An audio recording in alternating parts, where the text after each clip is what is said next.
जाय ना दुकानावर पेढे घेऊन ये, मामाला राखी बांधायची.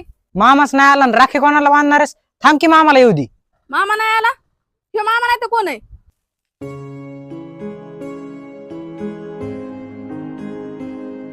ह्यो मामा काय?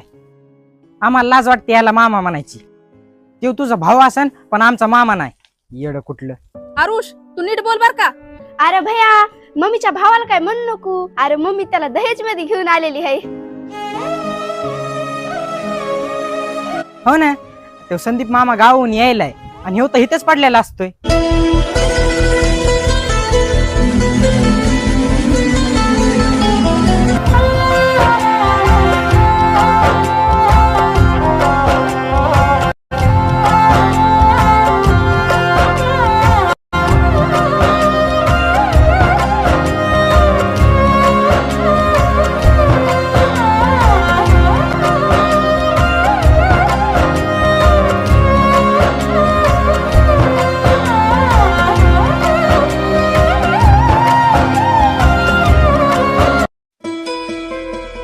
अरे मामा, मम्मी, संदीप मामा आलाय.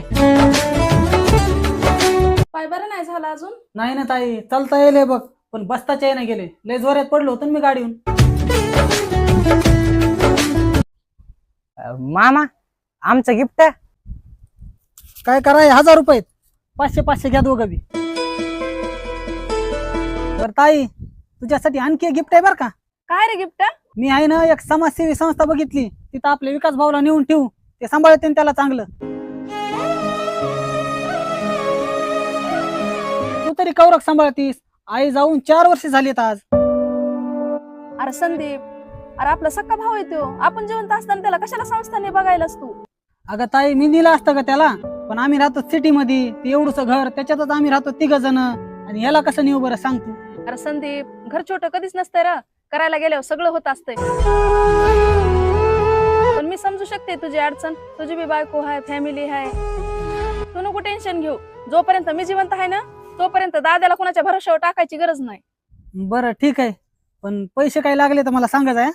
अरे नको संदीप, तुझ्या पैशाची गरज नाही मला. त्याला 2 टाइम भाकर घालणं होय ना होय मला.